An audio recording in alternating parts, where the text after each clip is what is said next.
So at first it seems, okay, and then you're thinking of, I have to move to an ashram, only there I can do it.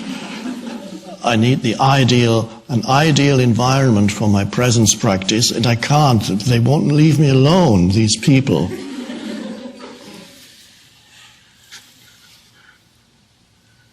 But if you did move to an ashram, you would be surprised to find that it is also, in most cases, a microcosm of the world outside.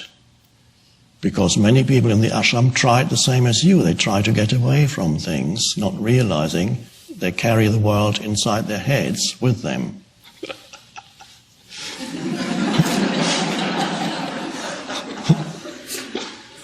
And as the saying goes, I think it's a book, the title, wherever you go, there you are. So the art then is to bring the presence into your daily existence, so that it seeps through the gaps in your daily life. The gaps, and let's come back to the situation in the elevator where you're meeting a stranger or an acquaintance, exchange a few words. There can be a gap too, a gap where for a few seconds you're just present. 3-4 seconds you look at the other person, and you're not a person at this moment, you're the light of consciousness. And then you take a more difficult situation. You're on your way to see the lawyer about some complex business thing, or some court case, or divorce proceedings. That tends to occupy your mind, because and then when you go into the lawyer, you can see how totally trapped in their life situation their pragmatic people are. Must be a terrible thing for a lawyer, because they always meet people in their most unconscious state. Realtors too, or they meet people in their most unconscious state, because the moment of dealings with the buying and selling a house or a place, they go totally, what's going on? Accusing and totally lost in their life situation, in the world of form, in their thoughts, in an illusory sense of identity. Why is it illusory? Because the essence they are unaware of. The essence of who they are unaware of. They are only aware of the surface movement of the conceptual self and the movement of thought. Unaware of the deeper essence of who they are as consciousness, or as the light of consciousness. But you can, even on your way to see the divorce lawyer, be present for a moment. You look at the sky as the car stops at the lights. And in that moment you can sense the presence through which the sky is being perceived. And at the next light you can look at the breeze moving the leaves on the tree. And again you can sense the presence behind the person. And when you then walk into the lawyer's office, yes, you are there as a person, but there is a little bit of peace in the background that walks with you into the lawyer's office. And that's because you know yourself also as the presence. You are the presence and the person at the same time. So you're no longer totally trapped in the personal sense of self. It still operates, and it may come in waves. A wave may come, you're totally trapped again in. And then you wake up and you look Sometimes the sense perception can be helpful. You look out of the window, on the lawyer's desk there's a flower or a plant. Or you simply, anything you become aware of as a simple sense perception can be helpful. Take you out of your mind into. And how wonderful then, as you gradually master the art of being two dimensions, of embodying two dimensions here, the dimension of form in which you unquestionably are a person, and the dimension of the formless, the consciousness itself. That is not a person. I don't even want to go into, right here, we don't need that, a discussion whether consciousness is a byproduct of matter, as some people claim, scientists. Some might even say consciousness is an illusion, doesn't exist. Or they say, well, it's an illusion that matter is having.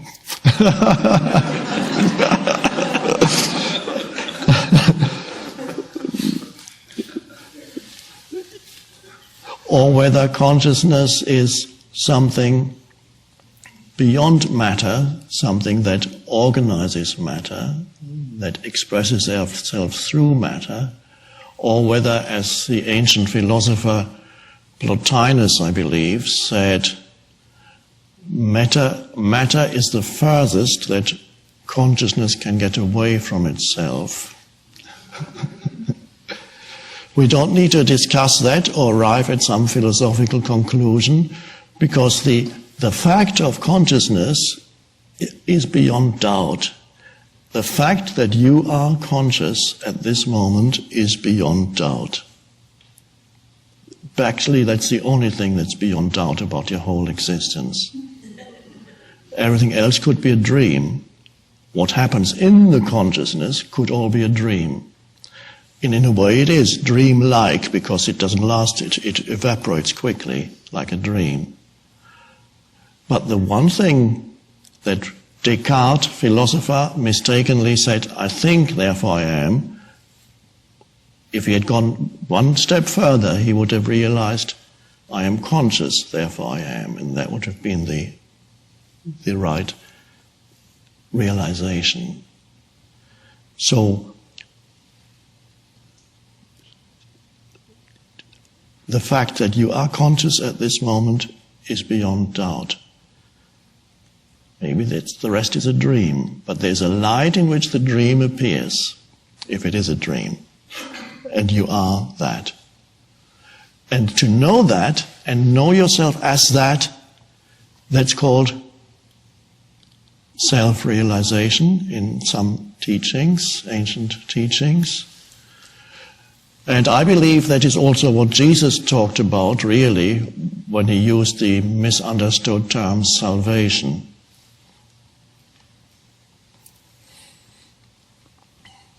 So that is our practice, the art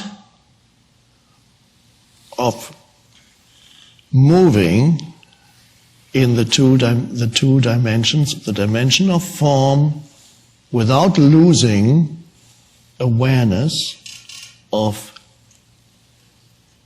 the light of consciousness.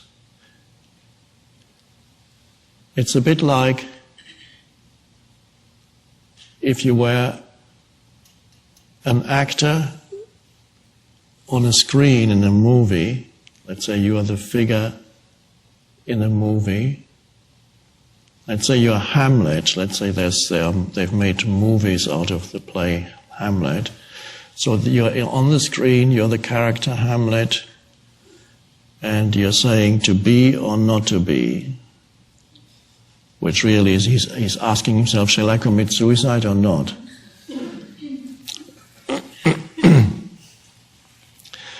If at this moment this figure on the screen could realize his essential identity as the light of the projector, then his problem situation would no longer be so desperate. Because then there's a third option between either carrying on in this futile struggle or kill myself. That's basically what he's asking. Whether to take arms against a sea of troubles or by opposing end them, and so on. So he's asking either carry on in this futile struggle with one problematic situation after another, or maybe it's more courageous to commit suicide. And both options don't seem that attractive. Not realizing that it is a third option, and that is realize that the essence of who you are is the light from the projector. I'm using just the analogy. And if Hamlet could realize, I'm the light, then there's no longer that despair in his life situation. He can look at it and say, I could kill myself, but there's not really any point. And then he would deal with whatever he can do without losing touch with his essential reality of the light of consciousness. The light can then flow into what he does and says, and it will be wise. Before there is no wisdom there, you just reactivity. So then you can deal with that and do the right thing. And then, of course, the whole play of Hamlet would degenerate. It would no longer be the drama. And it would become, from the point of view of the spectator who wants the drama, would perhaps become a little uninteresting. Well, it's all working out. In the end, the harmony prevails. Of course, then another situation happens that's different. But that in that particular situation seems to be working out. Then wait for the next challenge. So it's not the end of challenges, but